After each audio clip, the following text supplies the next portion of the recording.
वक्त हमें district hospital Kishtwar जहां पर वैक्सीनेशन हो रही है और मैंने भी जो है वो आज वैक्सीन कराई है और ये वैक्सीन जो है वो सेकंड डोज अब 45 दिन के बाद तकरीबन कराना है। जो सर्टिफिकेट पे डेट्स लिखी है किस ड्यूरेशन में जो है वो आपको कराना है सेकंड डोज। कितनी मुफीद ये वैक्सीन है और ये कहाँ मिलेगी, किसके पास मिलेगी और कैसे आपने इस वैक्सीन को जो है वो आप एसेस कर पाएंगे। हमारे साथ डॉक्टर परवेज़ इकबाल वानी साहब है, medical student district hospital Kishtwar. हम उनको इस वैक्सीन के बारे में भी और तैयारियों के बारे में भी पूछेंगे और इनके पास हॉस्पिटल में किस तरह के अरेंजमेंट है, जो कोविड पेशेंट्स हैं या कोई आए तो पेशेंट को क्या करने की ज़रूरत है। डॉक्टर साहब, क्या वैक्सीन सेफ़ है? मैंने तो कराई, आपने बताया सेफ़ है। जी तो बिल्कुल।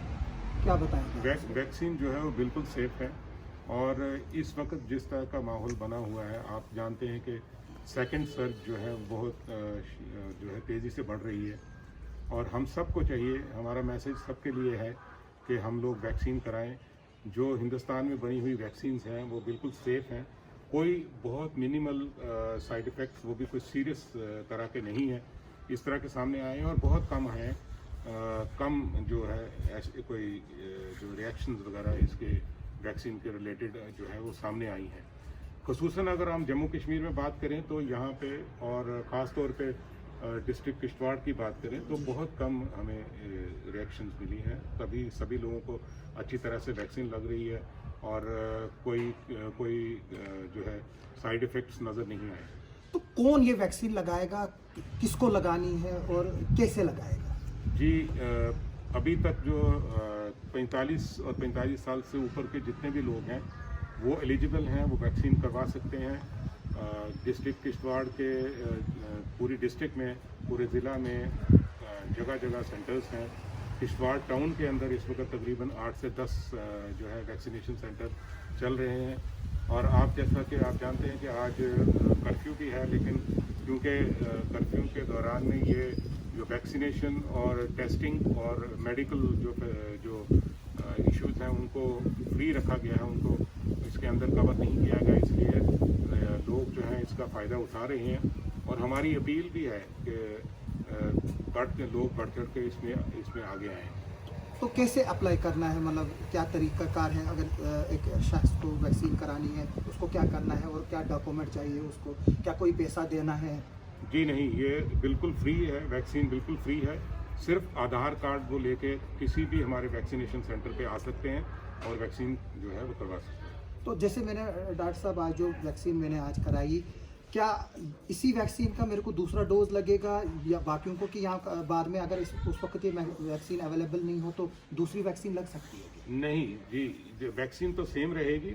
आपको सेकंड डोज जो है वो 6 से 8 हफ्ते के बाद लगना है और इसकी इंशाल्लाह ऐसी नौबत नहीं आएगी कि आपको वैक्सीन ना अवेलेबल हो, क्योंकि गवर्नमेंट का पूरा थ्रस्ट इसमें है, गवर्नमेंट की बैकिंग है और वैक्सीन जो है वो हर सूरत में वैक्सीन जो है अवेलेबिलिटी जो है इंश्योर की जाएगी। इसमें हमने देखा डॉक्टर साहब, कुछ कंसेप्ट ये है कि जो ऑलरेडी पॉजिटिव हो चुके हैं क्या उनको भी ये कराना है, कि उसमें क्या थ्योरीज क्या आ रही है और आपकी जो मेडिकल साइंस है वो क्या बता रही है कि जो ऑलरेडी पॉजिटिव काफ़ी सीरियस केसेस पे जो बाद में रिकवर हुए, क्या उनको भी करा लेना चाहिए? क्या उनको फिर से इन्फेक्शन हो सकता है? जी, री इन्फेक्शन के चांसेस हैं, इसलिए जिन लोगों को पहले कोविड हुआ है तो वो भी वैक्सीन करवा सकते हैं। उसके लिए अगर वो 2 महीने तकरीबन जो है 8 हफ्ते जो अगर वक्फा उनको गुजर चुका है तो वो वैक्सीन करवा सकते हैं। मतलब जो पॉजिटिव निकलने के बाद 8 हफ्ते के बाद? जी। तो डॉक्टर साहब, आपने बताया कि जो ये है वो सेकंड सर्ज, कि आज भी हम कर्फ्यू, पहले डंडा लेकर पुलिस को कर्फ्यू लगाना पड़ रहा था, लॉकडाउन लगाना पड़ रहा था, लेकिन अब वो ज़रूरत नहीं है, लोग खुद जो है वो अंदर है, डर भी काफ़ी है। तो क्या बताएंगे आप, मतलब किस तरह से जो है वो हमने देखा कि आज जो रिलीजियस प्लेसेस भी बंद की गई हैं, जुमा या लोगों से अपील की जा रही वो जो है वो ना पढ़ें, तो क्या इसमें? देखिए, ये तो लॉकडाउन जो है वो डेफिनेटली देखें, जो जिस तरीके से जिस तेज़ी से बढ़ रहा है उसमें लॉकडाउन की ज़रूरत थी और ताकि ये जो है इसके अटैक को ज़रा कम किया जा सके और हमें वक्त गेन हो जाए ताकि हम इसके रिलेटेड जो है प्रिपेयर हो सकें। हालांकि हमारी प्रेपरेशन ऑलरेडी है, लेकिन और क्योंकि जिस तरह से देखिए कि ये जो कोविड है, क्योंकि आरएनए ये जो आरएनए हमारा वायरस है, तो ये देखिए हमारी वैक्सीन जो है ये इसके न्यू म्यूटेंट्स जो है, न्यू वेरिएंट्स जो हैं, वो वायरसेस की ये क्वालिटी है कि ये अपनी जो है शक्ल बदलते रहते हैं और काफ़ी देर तक ये सिलसिला चलता है। तो हमारी वैक्सीन की जो है उनके लिए भी फर्दर जो है डेवलपमेंट की ज़रूरत रहती है। और हमें लेकिन ये नहीं कि जो वैक्सीन इस वक्त अवेलेबल हैं उनमें कोई इस तरह का कोई हमें ये शक है कि नहीं जी वो उन वेरिएंट्स को कवर नहीं करेंगे। ये देखा गया है कि ये वैक्सीन जो है तकरीबन तमाम वेरिएंट्स के अगेंस्ट जो है ये जो है इफेक्टिव हैं। और हम सबको इन वैक्सीन को बिना किसी शक शुबे में पड़े बिना हमें इन वैक्सीन को लेना चाहिए। और साथ साथ जो है जो हमारे कोविड रिलेटेड जो हमारे प्रोटोकॉल्स हैं उनको फॉलो करना चाहिए। तो मैंने डॉक्टर साहब वैक्सीन लगाई, अब क्या मैं आज़ाद हूँ, मैं फिर सकता हूँ बगैर मास्क के कहीं जा सकता हूँ? देखिए, कोविड वैक्सीन लेने का मतलब ये नहीं कि हम जो कोविड रिलेटेड जो प्रोटोकॉल है उसको भूल लें। हमें कोविड वैक्सीन के बाद भी सोशल डिस्टेंसिंग को मेंटेन करना पड़ेगा, मास्क को पहनना पड़ेगा और ये जो है हैंड हाइजीन जो है उसको फॉलो करना होगा। तो अब अगर हम किश्तवाड़ की बात करें तो यहाँ पर किस तरह की तैयारी है? पिछले हम देख रहे हैं कि पूरे हिंदुस्तान भर में जो है वो ऑक्सीजन क्राइसिस को लेकर काफ़ी हो रहा है। तो हमारे हॉस्पिटल में कितने पेशेंट्स हैं इस वक्त, किस तरह का अरेंजमेंट है? यहाँ जो फार फ्लंग एरियाज है, क्योंकि आप मीटिंग में होते हैं और आप एक मेंबर भी है, एक एडवाइज़र भी है डिस्ट्रिक्ट कमेटी के, कि जो फार फ्लंग एरियाज है वहाँ क्या इंतज़ामिया, इधर आप पहले हॉस्पिटल की बात करें तो कितनी वैक्सीन अवेलेबल है, कितने लोगों को डोज दिए जा सकते हैं? देखिए, हमारे पास फ़िलहाल जो है वैक्सीन की कोई शॉर्टेज इस वक्त डिस्ट्रिक्ट में नहीं है। जितनी वैक्सीन जितने लोग हमारे पास तकरीबन अभी आ रहे हैं सेंटर्स के ऊपर, तो उन सबको वैक्सीन मिल रही है। लेकिन आने वाले वक्तों में क्योंकि 18 साल से ऊपर के लोग जो है 1 तारीख से इन्वॉल्व हो जाएंगे, तो फिर उस सूरत में हमें वैक्सीन जो है उसकी भी जो है वो वैक्सीन सपोर्ट की ज़रूरत होगी।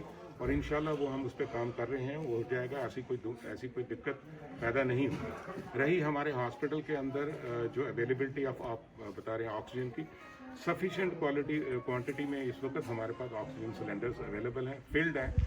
और जो जैसे जैसे खाली होते हैं हम उनको जम्मू भेज के उनको रीफिलिंग करते हैं। वो एक कंटिन्यूस प्रोसेस है। इस तरह का कोई खौफ व हवास फैलाने की या लोगों के अंदर कोई डर रखने की ज़रूरत नहीं है कि हमारे पास ऑक्सीजन की कमी हो जाएगी, ऐसा नहीं है। जो है हुकूमत की तरफ से भी हमें इसमें काफ़ी सपोर्ट है। और ऑक्सीजन जैसे ही हमें जो हमारे सिलेंडर्स खाली होते हैं तो हम उनको जो रेगुलरली जम्मू भेज के उनकी रीफिलिंग करके वापस आते हैं। हॉस्पिटल के अंदर इस वक्त क्योंकि आपने देखा होगा कि ये कोविड डेडिकेटेड हॉस्पिटल भी हमारा जो है जो ओल्ड ब्लॉक है उसको डिक्लेयर हुआ है। उसका रीज़न ये है कि हमने किश्तवाड़ हॉस्पिटल ने लास्ट जो पहली सर्च थी उसमें भी काफ़ी हद तक हमने एक बहुत अच्छा यहाँ पे काम हुआ था। और उसी को एक्नॉलेज करते हुए गवर्नमेंट ने इसको एक जो है dedicated hospital, Covid dedicated hospital भी डिक्लेयर किया है। हमारे पास उससे कुछ फर्क, कोई फंड एक्स्ट्रा, कोई कुछ? बेशक जी, कोविड डेडिकेटेड हॉस्पिटल हैं तो हमें जो हमारी सप्लाईज भी उससे और बेहतर होंगी। और जो इसके लिए जो इम्पॉर्टेंट ड्रग्स हैं उनकी अवेलेबिलिटी भी ज़्यादा यहाँ पे होगी बनिस्बत उन जगहों के जहाँ पे कोविड डेडिकेटेड हॉस्पिटल नहीं है। और हमारे पास इस वक्त जो है तकरीबन 90 बेड हमारे पास अवेलेबल हैं जो कोविड को डेडिकेट किए गए हैं, जिसमें 70 बेड हमारे ओल्ड ब्लॉक में हैं और वो भी ऑक्सीजन सपोर्टेड हैं, पोर्टेबल ऑक्सीजन सपोर्टेड हैं। और इसी तरह हमारे पास 20 और आइसोलेशन बेड्स हैं जिनमें हमें जो है वो भी ऑक्सीजन सपोर्टेड है। जो हमारा ऑक्सीजन प्लांट है जेनर्जी, उसका क्या स्टेटस है? क्योंकि वो पिछले काफ़ी दिनों से जो है बताया जा रहा है नॉन फंक्शनल है। देखिए, किश्तवाड़ हॉस्पिटल में एक तो ऑक्सीजन मैनीफोल्ड की फैसिलिटी अवेलेबल है। उसमें हम पाइप्स के ज़रिए सिलेंडर के थ्रू वो पंप करते हैं ऑक्सीजन। वो भी एक फैसिलिटी हमारे पास ऑलरेडी है और फंक्शनल है वो। दूसरा हमारे पास जो है जो ऑक्सीजन जनरेशन का प्लांट जो लग रहा है उसका काम इस वक्त चल रहा है और होपफुली इंशाल्लाह आने वाले वक्तों में जल्दी ही हम कोशिश कर रहे हैं कि वो कंप्लीट हो जाए। एक इम्पॉर्टेंट सवाल है कि एक बंदा कोविड होता है वो कब हॉस्पिटल आए? और क्योंकि अब हमने देखा कि होम आइसोलेशन और हॉस्पिटल का एक कंसेप्ट है, कौन घर में रहेगा और कौन हॉस्पिटल आएगा, कब आएगा, ये कैसे डिसाइड किया जाए? देखिए, जो लोग कोविड पॉजिटिव हैं और वो विदाउट या सिम्टम्स नहीं हैं या माइल्ड सिम्टम्स हैं, तो उनको होम आइसोलेशन के लिए हम लोग इस वक्त रिकमेंड करते हैं।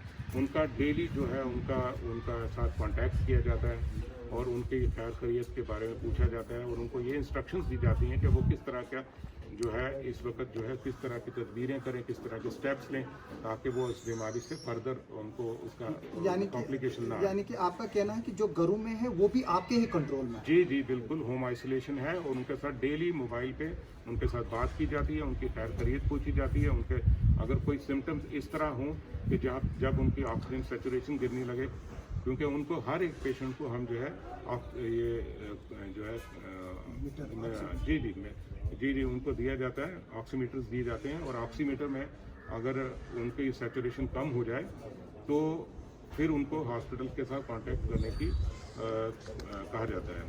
इसके अलावा साथ क्योंकि हम लोग डेली उनके साथ इन कांटेक्ट होते हैं तो वो हमें पता लगता ही रहता है। अगर उसके बावजूद भी अगर उनको किसी किस्म की दिक्कत महसूस हो तो फिर उस सूरत में उनको हॉस्पिटल शिफ्ट किया, यानी कि एक्सट्रीम कंडीशन जब हो तभी वो हॉस्पिटल का रुख करे। तो जो अब पेशेंट है घर में उसको कैसे हैंडल किया जाए और क्या इसमें खाने का कोई परहेज है और दवाइयाँ जो है वो किस तरह से दी जाती हैं, तो वो थोड़ा सा बताएंगे आपके क्या ट्रीटमेंट है घर पे और हॉस्पिटल में क्या डिफरेंस है? घर के अंदर तो हम जो है इस वक्त जो है मल्टी विटामिन देते हैं, जिसमें विटामिन डी है, बी कॉम्प्लेक्स है, विटामिन सी है और जिंक दिया जाता है और साथ में पैरास्टामोल टिक्की। अगर कोई हल्का बुखार हो तो उसके लिए वो पैरास्टामोल टिक्की का टेबलेट का इस्तेमाल कर सकते हैं। उसके बाद अगर उनकी सैचुरेशन वगैरह कम हो तो फिर तो हॉस्पिटलाइजेशन की ज़रूरत आती है। लेकिन अभी तक जो है अल्लाह का शुक्र है कि हमें इस तरह की नहीं सिचुएशन है। बहुत कम लोग हैं, तकरीबन इस वक्त मेरे पास हॉस्पिटल में जो आइसोलेशन में 4 लोग पॉजिटिव हैं और वो भी बहुत अच्छा कर रहे हैं। उनकी कंडीशन भी काफ़ी इम्प्रूव हो गई है और इंशाल्लाह आने वाले वक्तों में उनको हम सेहतयाब होने के बाद छुट्टी दे देंगे, हॉस्पिटल से छुट्टी देंगे। कल ही हमने 3 लोगों को यहाँ से जो है अच्छी उनकी सेहत बेहतर होने के बाद उनको हमने यहाँ से डिस्चार्ज किया है। तो डॉक्टर साहब, एक कंसेप्ट होता है घर में कि एक मेडिकल किट बनाई जाए, तो क्या कोरोना किट भी बन सकती है और अगर बनेगी तो इसमें कितना खर्चा आएगा? देखिए, ऐसा है कि कोरोना जिनको होम आइसोलेशन की ज़रूरत है तो वो तो नॉर्मल केसेस हैं, उनको इतना ज़्यादा कोई ज़रूरत नहीं है कि खास तौर पर हाँ मल्टी विटामिन वगैरह अगर कोई देखिए अगर घर में हम लोग किट्स बनाना शुरू करेंगे तो इससे दवाइयों की कमी आएगी और मल्टी विटामिन्स की कमी या जिंक वगैरह की कमी होना, तो ये है कि हमारे घरों में पैरास्टामोल टेबलेट जो है वो अवेलेबल होनी चाहिए। और अगर कोई इस तरह की टेस्ट करने के बाद ये सामने आए कि कोविड पॉजिटिव है तो फिर अकॉर्डिंगली हम उनको प्लान करते हैं और बताते हैं बिल्कुल उनको कि किस तरह से वो बिहेवियर अपना रखें। नई एक खबर आ रही है कि RT-PCR टेस्ट में जो नया वेरिएंट है वायरस का वो मिस हो रहा है, क्या ये हकीकत है? इसके बारे में देखिए, ऐसा कोई इस वक्त तक कोई ऑथेंटिक कोई वो नहीं है, कोई ऐसी कोई डॉक्यूमेंट नहीं है जिसमें हमें ये कहा जाए कि हम ये कहें कि RT-PCR जो है वो आज जो वेरिएंट्स हैं वो उनको कवर नहीं कर रहा। देखिए, जितने भी हम जो जो पॉजिटिव केस खास तौर पे उन लोगों की अगर हम बात करें कि जो सिम्टोमेटिक हैं और उनके तो रैपिड भी उनमें पॉजिटिव आ रहा है और RT-PCR भी उनको पिक कर रहा है। हमारी नज़र में अभी तक ऐसा कोई केस नहीं आया कि जो पॉजिटिव हो और उसको RT-PCR ने पिक ना किया, यानी कि अभी तक ये सिर्फ अफवाह है। हाँ जी। तो डॉक्टर साहब, एक कोविड पेशेंट्स में एक तो ऑक्सीजन सबसे ज़्यादा ज़रूरी है और एक वेंटिलेटर का जिक्र आता है। वेंटिलेटर कब इस्तेमाल होता है और क्या हमारे पास जो यहाँ पर हॉस्पिटल में वो फैसिलिटीज़ अवेलेबल है और क्या उसके लिए डेडिकेटेड स्टाफ अवेलेबल? देखिए, ऐसा है कि हमारे पास वेंटिलेटर्स अवेलेबल हैं और इंस्टॉल्ड हैं हमारे पास वेंटिलेटर्स।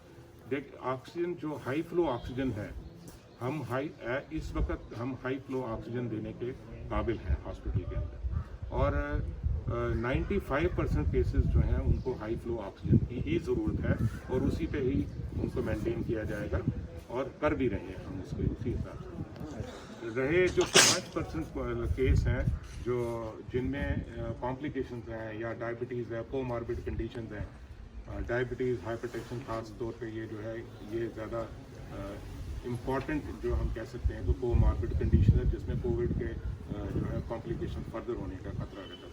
तो उस सूरत में अगर उनको हो तो फिर उनको टर्शरी लेवल के हॉस्पिटल में हम रेफ़र कर सकते हैं। जब पहले उससे पहले हमें उन हॉस्पिटल्स के जो एक सेट प्रोटोकॉल उसमें है रेफरल का वो हम फॉलो करते हैं, लेकिन देखा ये गया है कि 95% लोग जो है हाई फ्लो ऑक्सीजन पे मेंटेन हो जाते हैं। तो आखिर पर आप लोगों को क्या मैसेज देंगे, लोगों को क्या करना चाहिए? एक तो सबसे बड़ी बात है कि लोगों को काम और ईज रहना चाहिए, तो एज ए मेडिकल प्रैक्टिशनर और as a in charge district hospital आप लोगों को क्या मैसेज देंगे? हेल्थ की डिपार्टमेंट की तरफ से तो ये मैसेज होगा कि नंबर 1 लोग पैनिक ना करें और अफवाहों पे ध्यान ना दें। नंबर 2 वैक्सीनेशन और टेस्टिंग और आइसोलेशन जो है उसको मेंटेन करें। वैक्सीनेशन बहुत ज़रूरी है। मेरी अपील रहेगी तमाम लोगों से, अभी तक तो 45 साल से ऊपर के लोग जो हैं वो बढ़ चढ़ के आगे आए, उनको बुलाने की ज़रूरत, बल्कि मैसेज हर घर तक पहुंच चुका है, वो घरों से निकल के अपनी वैक्सीनेशन सेंटर्स तक पहुँचें और बढ़ चढ़ के इसमें हिस्सा लें। हम अपने कुनबों को, अगर अपनी सोसाइटी को बचाना चाहते हैं तो वैक्सीनेशन से ज़्यादा हमारे पास इस वक्त कोविड के लिए कोई बड़ा आंसर नहीं है। और इसके साथ साथ जो कोविड प्रोटोकॉल हैं वो फॉलो करें, हैंड हाइजीन का ध्यान रखें, मास्क जो है आप ये समझिए कि मास्क भी एक वैक्सीन है। अगर आप वैक्सीन लेते हैं और मास्क का इस्तेमाल साथ में करते हैं तो इंशाल्लाह आप लोग कोविड से बच जाएंगे और हम तमाम सोसाइटी को बचा सकेंगे। हमारा मैसेज यही है, मास्क, कोविड के लिए मास्क, वैक्सीनेशन, टेस्टिंग और इसके साथ हैंड हाइजीन का ख्याल रखें और डिस्टेंस, सोशल डिस्टेंसिंग का ध्यान रखें, फासला रखें। बात करते वक्त जो है कम से कम जो है 3 से 4 फुट जो है एक दूसरे से दूर रहने की कोशिश करें, भीड़ में इकट्ठे ना हों। बहुत बहुत शुक्रिया डॉक्टर साहब। ये थे डॉक्टर परवेज़ इकबाल वानी साहब, medical superintendent district hospital Kishtwar. इन्होंने लोगों से अपील की है कि अगर कोरोना का कोई इलाज है वो वैक्सीन है, वैक्सीन कराने के लिए आइए और जो प्रोटोकॉल्स हैं उनको फॉलो कीजिए। आपका बहुत बहुत शुक्रिया डॉक्टर। Thank you.